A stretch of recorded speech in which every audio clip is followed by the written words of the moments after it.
And the destruction continues this week. Israel has escalated attacks in the Gaza Strip, carrying out fire belts and ordering evacuations from Gaza City, attacking UN schools in Khan Yunis, and continuing to attack people sheltering in tents whose homes have been destroyed. It's doing this not just as Israel seeks to stall and undermine negotiations in which Hamas is displaying new levels of flexibility, not simply calling adamantly for a permanent ceasefire, but signaling that they're willing to accept a ceasefire process.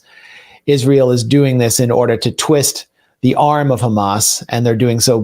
What they're doing is targeting their families, their society, and just civilians in general, in order to demonstrate that we will ratchet up the bloodshed until you agree to something, anything.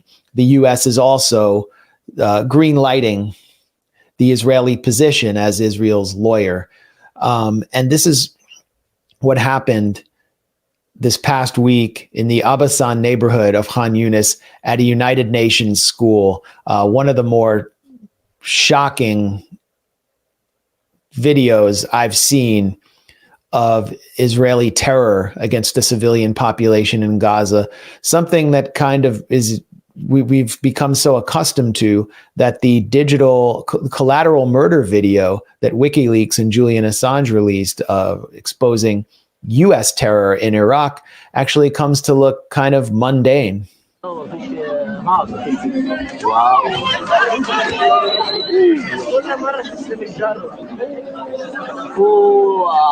It's the United Nations school where refugees are sheltering.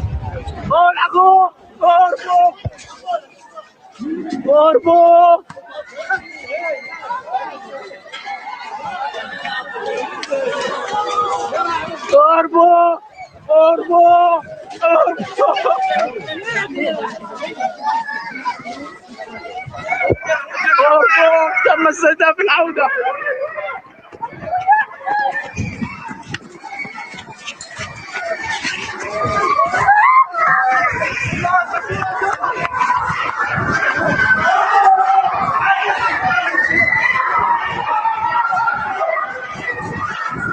Well, that's the terror that people in Gaza experience on a daily basis under the baby buster bombs being supplied by Biden. This was while they were enjoying a game of soccer and trying to take time out from the Israeli imposed Holocaust that they've been experiencing for 9 months. And again, Israel is using this terror as a negotiating tactic.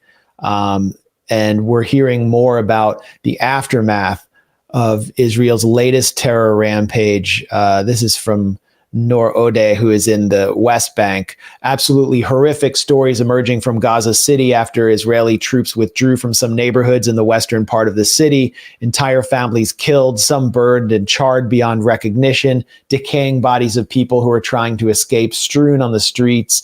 Israel ordered evacuations from Gaza City, but many people recognized there's simply nowhere to go, so they stayed there. And several have there have been documentations of field executions there, and also field executions of 3 Palestinians who were released from Israeli prisons upon their release and entry into Gaza.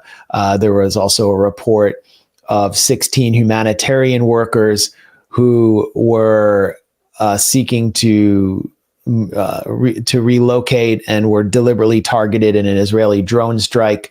This just continues endlessly and highlights the reality of Israel's Holocaust regime, which targets civilians as they fail to on both of their major military objectives, eliminating Hamas and releasing the hostages or captives. And of course, to get 4 hostages out in a special forces style operation, Israel had to slaughter some 300 people, including a large number of children who were buying food in a market in Deir al-Balah.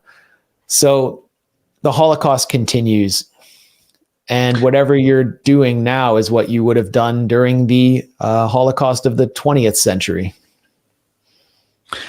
And Biden in his NATO news conference said, in some of his strongest language, I stress language, it's just rhetoric, it's just propaganda to date, said this war has to end. Hamas and Israel have agreed on a ceasefire framework. We're making progress. When, of course, Israel's agreement is just basically pretending to go along with a ceasefire proposal while doing nothing actually to implement it and continuing its massacres, as we've just seen. And what is Biden doing, really, while claiming that he's pushing towards a ceasefire and he's making progress? Well, we mentioned this earlier, but it's worth stressing. The Biden administration lifting the suspension on a shipment of 500-pound bombs to Israel, ending a 2-month pause that was meant to reduce civilian casualties in Gaza. So, yes, they've still paused that one shipment of 2,000-pound bombs, which they made so much out of to make it look as if they're holding Israel to account, but really, meanwhile, quietly sending off 500-pound bombs that massacre and maim people in Gaza, as Israel's been doing from the start. Yeah. What are the 500-pound bombs? Who are they going to save? How necessary are they? They're not effective in taking out tunnels, which are buried deep enough that they can resist 2,000-pound bombs. So what is the purpose of them? I just remember seeing the fragments of 500-pound bombs marked "Made in the USA" by General Dynamics when I was in Rafah in 2014, right after the Black Friday massacre. And those bombs were just used to kill civilians in the first public use of the Hannibal Directive, because an Israeli soldier, Hadar Golden, had been taken captive. I think he was dead when he was taken captive, but they didn't even want his body to be held as collateral. So, I just don't know tactically what the purpose of 500-pound bombs is. And then you have the small diameter bombs, which were provided to Israel partly because the Biden administration has always been saying, well, we can just help Israel target military targets and not civilians if we give them these small bombs. And then they go and use a small diameter bomb, 250 pounds, to target the tents in Al-Mawasi, the safe zone where people were told to go in the notorious tents massacre back in June, burning people alive, tearing a baby's head off, actual beheaded babies. What the U.S. refuses to recognize is Israel as a society is supremacist and sadistic and revolves around a culture of killing and a doctrine of targeting civilians in order to maintain and protect its apartheid system. It's settler colonial system. It's as simple as that. So it doesn't matter how precise the bombs are, because they're going to target civilians with those bombs as part of their culture and their doctrine, their political culture and their military doctrine.